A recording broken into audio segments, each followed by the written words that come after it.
What's good? What's good, everybody? Welcome back to another episode of The Urban Platform Speaks. Make sure to like and subscribe to the channel as you come in and check out the content.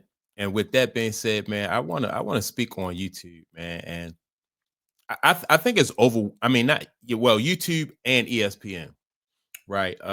And as far as ESPN is concerned, I think it's over with for ESPN. I don't know how ESPN is going to be able to compete with YouTube. I don't see it. ESPN want people to pay.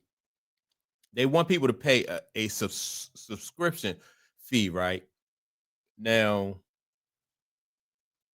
now to pay a subscription fee when basically you can go to YouTube and you probably won't get the full game or games or anything on YouTube. You'll probably get like highlights and stuff like that. But I think it's just enough to discourage people from paying for another subscription fee.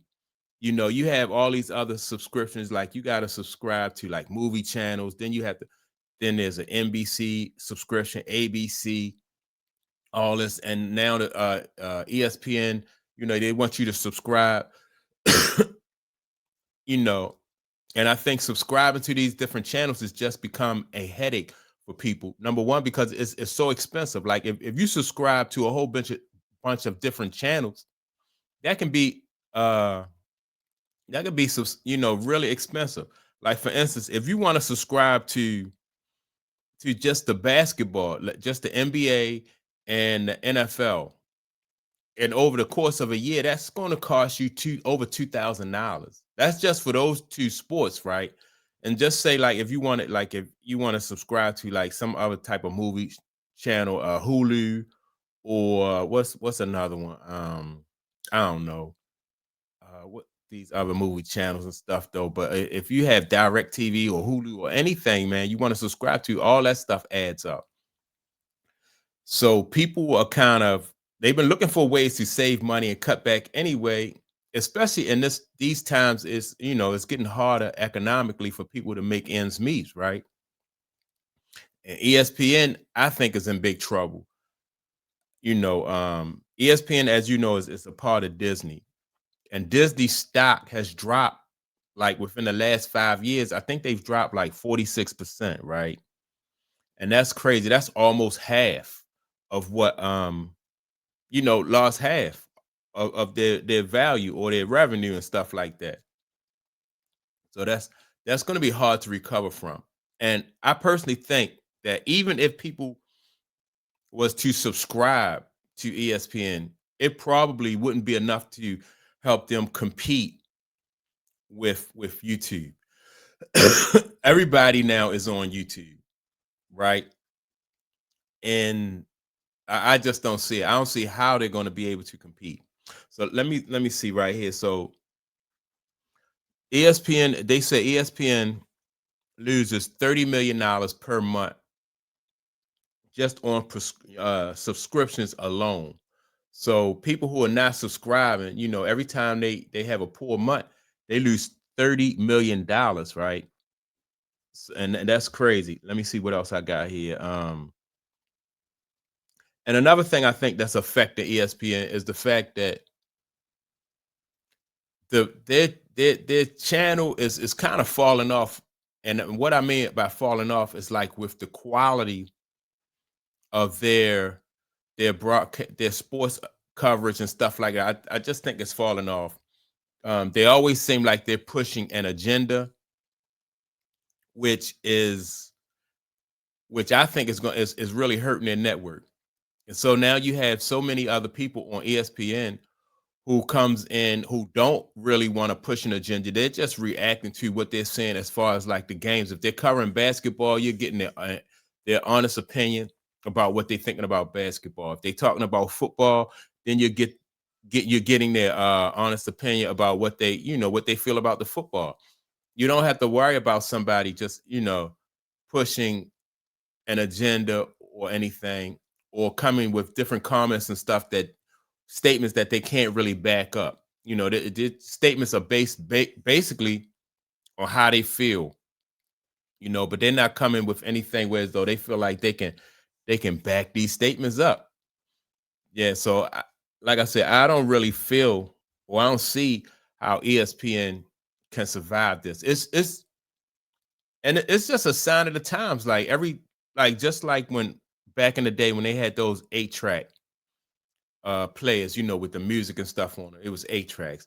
Then they went from 8 tracks to cassettes. Then they went from cassettes to CDs, and from CDs to what's those little round things? Those little after the CDs came like MP3 players and stuff like that. So it's a progression, and it's advancing, right? YouTube, YouTube is a part of Google, and that search engine is just massive. And I don't see, like I said, ESPN don't have any leverage really to charge people. You have people getting laid off, with UPS just laid off, I think like 14,000 people. Then you have all of these different companies just laying people off. So people can't afford to pay $2,000 a year, just for just for basketball and football, So yeah, I don't know how they're gonna survive this, man. And I think that YouTube did have leverage when it came to like promoting like different sports and stuff like that. Well, I'm sorry, ESPN had leverage, and so the NBA had to do business with them for a while. But now the NBA and the NFL, like I think the NBA only ESPN only have NBA on one night a week. Everything else, you can find it on like NBC, and you can they even got games streaming on like Prime or Hulu, so it's yeah, I don't know, man. And ESPN is limited because they are a sports channel, right? Which I mean, they do belong to Disney, and Disney have like movies and all this other stuff. But for a sports channel, and like I said, you can get all the same information just off of YouTube on a search engine. Like if I wanted to see like the highlights, for instance, if I wanted to see the highlights of the game that was last night with the Spurs and the Golden State Warriors, and that's what I did. It never even occurred to me to check with NBA. I mean with ESPN. Now ESPN, you probably could go to and look that up on YouTube. They probably showing some of the highlights and stuff too. But if people don't have, and then that's another thing. People don't have the same amount of time as they used to, so they're not sitting down watching the full game anyway. I know I don't. It's just so much going on, too many different activities, and so much stuff to keep up with. So you're not going to sit down and watch a 2 hour basketball game when you can just get like 20 minutes, 20 minutes of the game and all the highlights. That's what I did with the Golden State Warrior game last night, right? I just watched Jonathan Kaminga just dunked on he dunked on what was his name, Draymond Green. They had like a back and forth going, and that was it. I didn't need to see the entire game. And so in the time that I can watch what like three or four the highlights from 3 or 4 games in the time it takes to probably watch one game. And really in half that time, because I'm not watching, like I said, the whole thing, the highlights. And ESPN, they are the ones who started this, right? Because I remember back in the day when people say like, all right, you want to, if you make ESPN, like if you get a dunk or something, or you have a great catch or something in a football game, that's the highlight. People used to watch ESPN for the highlights. Now ESPN are just showing you clips of the games, and that's what people are doing. And so, and the thing about ESPN, I mean YouTube, you don't have to you don't have to really pay a subscription fee for YouTube, right?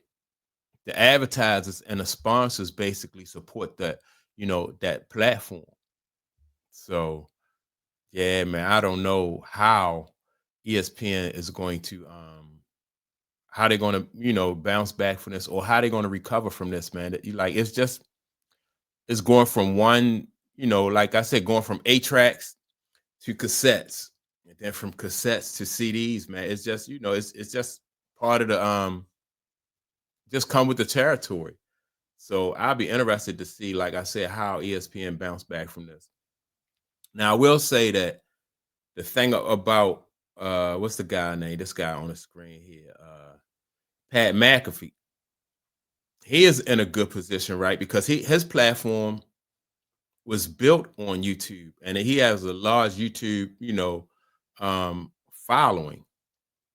So whatever happens, if ESPN is able to right the ship and some kind of way survive this, yeah, he'll be okay. Then he can continue to do business with ESPN. But if ESPN is not able to right the ship, then he'll still be okay because he already has a platform. His platform is already built on YouTube. So yeah, but in my opinion, I just don't see how, especially if ESPN is trying to get people to sign up for subscriptions. In this economy, it's just bad timing, man. And people for years have been looking for ways to not to pay for all these different, subscriptions anyway. So, it's just bad timing for ESPN, man. And like I said, I don't see how they're going to bounce back from this. But that's my take on it. Make sure to like and subscribe to the channel. Also, don't forget to leave a comment. And with that being said, man, I'll check you all out in the next video. Peace.